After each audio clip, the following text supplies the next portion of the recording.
World Bank says 4 million more Nigerians were pushed into poverty in the first half of 2023. How can we stop this train? Good morning and welcome to Business Week. So much has happened globally this week, but don't worry, if you couldn't keep up, that's why you've got Business Week. Over the next hour, I'll be bringing you all the top headlines that made the news this week with expert insights from me and my guests. I'm Rolake Akikugbe-Filani. Okay, let's start with a look at global commodity markets, going to energy commodities first. All the commodities, energy commodities, closed the week on Friday on a high. Brent crude was up by 90 basis points, and I think that's really just general market sentiment around fears about sluggish global demand, especially with the rate hikes all over the world, but also revised figures coming out of the US market on increasing demand for refined products as well as oil. And you see WTI back up again after falling below $70 a barrel the previous week, up by 1.43%.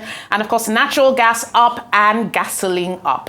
Well, that's it for global energy. Let's look at what's happening in the stock markets in Nigeria. Now, it's been an amazing first half of the year for the all-share index, finally breaching that 60,000 points mark to close the week 1.43% up to 60,968. And of course, look at the volume of deals. It's a whopping performance at the end of the last week day of trading, which is also the last day of the first half of 2023. And it's worth bearing in mind that since the start of the year, the all-share index has actually been up 18%. And in June, it was up 9%. And in fact, June was the best performing month for the all-share index of the NSE in almost 3 years. So these are pretty formidable figures. And of course, you had the news this week that both GTCO and Zenith had breached the 1 trillion market valuation mark. So it's all good here, particularly for banking stocks. They were all up during the course of the week. But it's not just Nigeria that's feeling the bulls in this season. Let's look at what is happening in Europe and other parts of the world. So Euro Stoxx 600 is up by 1.16%. And again, a very formidable performance for European stock markets, despite rate hikes across the board and despite the banking crisis we saw at the start of the year. FTSE in London was also up. DAX in Germany, CAC in Paris, IBEX in Spain, all the stocks are up. What is Wall Street saying? Let's look at the numbers for Wall Street. Interesting. Dow, S&P and NASDAQ. And of course, you'd have heard the news about the Apple valuation. I think a lot of tech stocks are represented in the NASDAQ composite, which was up by 1.29%. So markets all around the world ended the first half of the year on a pretty bullish note. Interesting times. Well, and of course, my business top picks for Business Week this week. I wanted to start with that story of Apple. Apple finally makes history with a $3 trillion market valuation. Now, Apple's market valuation is bigger than the combined valuation of its nearest two competitors, Alphabet and Amazon, and it's $500 billion ahead of even Microsoft. So good times there for Tim Cook. Since he took over, he's really done a lot to push the company forward and see progress in the creation of new products. Interestingly, the last 2 quarters revenues for Apple haven't been very great, but clearly investors see long-term upside in Apple. The Russian ruble is down to a 15-month low. No surprises there. You saw the news about the failed mutiny by Prigozhin, who was a mercenary leader in Russia. And of course, the other thing that happened is that a lot of domestic investors in Russia who would typically have converted foreign reserves, currency reserves to local currencies to meet liabilities didn't do so. So demand for the Russian ruble has been weak, 15-month low at 89 rubles to the dollar. Let's see how that progresses. I already talked about Zenith Bank and GTCO for the first time breaching the 1 trillion market capitalization mark, and of course contributing to the overall market capitalization on the NSE at 32.3 trillion naira. Interesting times here for financial services. Their stocks and investors in their stocks are obviously responding quite positively to all the monetary reforms we've been seeing since the administration in Nigeria was inaugurated on May 29. Now, speaking of the Nigerian administration, our third story today on my business top picks is news coming out by some analysts that the global ratings agency could actually revise Nigeria's ratings upwards. We could see upgrades if the government continues with the current pace of reforms. Now, what are those reforms? We're seeing the unification of the exchange rate, the floating of the naira, and the removal of fuel subsidies. And on that note, the removal of fuel subsidies does signal that fiscal risks may be moderating. But last year, if you recall, Moody's downgraded Nigeria to junk status, right? Sub-investment grade junk status. So revisions could mean an upgrade to stable. It may take much longer to upgrade the country to positive, but it is promising. A lot of positive sentiment coming out there and signaling to the market. What else do we have? Samsung is leading a breakthrough in the 2-nanometer chips. It's one of the biggest, the Korean manufacturer is one of the biggest mobile phone manufacturers in the world. It's trying to compete with companies like Taiwan on semiconductor manufacturing. So really interesting times here for Samsung, trying to edge ahead of the competition in chip manufacturing around the world. And final story here, India is introducing subsidies for battery production now.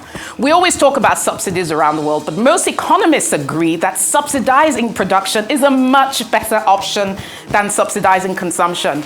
The government is providing $2.6 billion in subsidies for the electric vehicle and battery manufacturing sectors in India. So great times there, great news out of emerging markets. Well, so I've looked at markets. Let's take a look at what else is happening elsewhere. The Nigerian government has introduced an annual fee of 1,000 naira to be paid by vehicle owners for proof of ownership certification verification.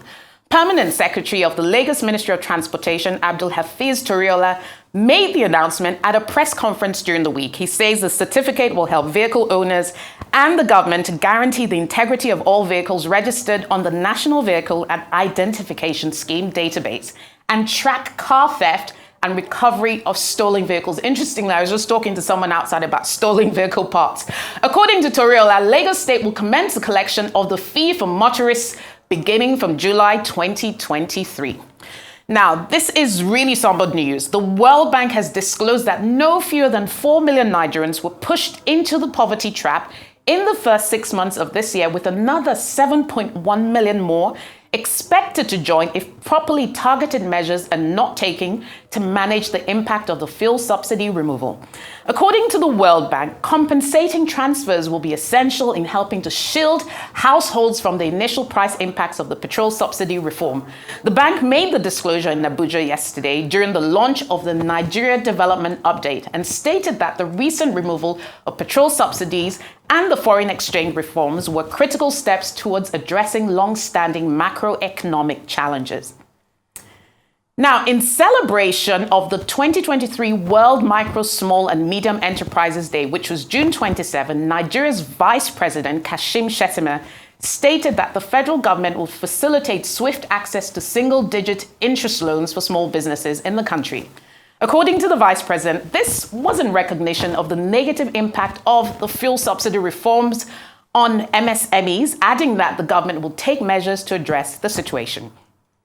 Now, in the world of oil, global oil demand will rise to 110 million barrels a day in about 20 years, pushing the world's energy demand up by 23%, OPEC said on Monday. Oil is irreplaceable for the foreseeable future. That's according to Secretary General Haitham Al-Ghais of the OPEC cartel. He said this while addressing the inaugural Energy Asia conference held in the Malaysian capital of Kuala Lumpur.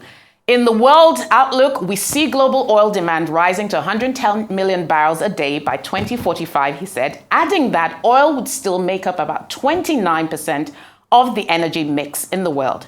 The forecast, however, contradicts the International Energy Agency's predictions of annual demand growth thinning down from 2.4 million barrels per day in 2023 to 400,000 barrels a day by 2028. 2 weeks ago, the IEA did project that global oil demand will increase 6% from 2022 to 105.7 million barrels a day in 2028 on the back of petrochemical and aviation sector performance. Now, in the US, central bankers are likely to resume their rate hike campaign after a break earlier this month. That's according to Jerome Powell. Again, he's in the news. He signaled on Thursday that a fresh slew of stronger than expected US economic data underscored why more monetary tightening is likely needed. The labor market in the US, with unemployment at 3.7%, is very tight, Powell noted. Underlying inflation, while down from its peak last year, is still running at more than twice the Fed's 2% target. Inflation pressures continue to run high, and the process of getting inflation back down to 2% has a long way to go, Powell said. Earlier this month, after 10 straight rate hikes, Fed policymakers opted to leave the policy rate unchanged at the 5 to 5.25% range to give time to assess the still-to-come impact of rate hikes to date and from credit tightening stemming from the banking stresses that emerged in March. And finally, while the German automaker's charging network subsidiary Electrify America has already committed to using a new system with Volkswagen, the company is still in discussions with Tesla to use its North American charging standard technology. The announcement comes as other automakers and manufacturers of charging equipment select Tesla's charging design out of concern that they will lose customers if they only provide the combined charging system design, which is supported by automakers including Volkswagen and Hyundai Motors. Well, that's all on the market roundup.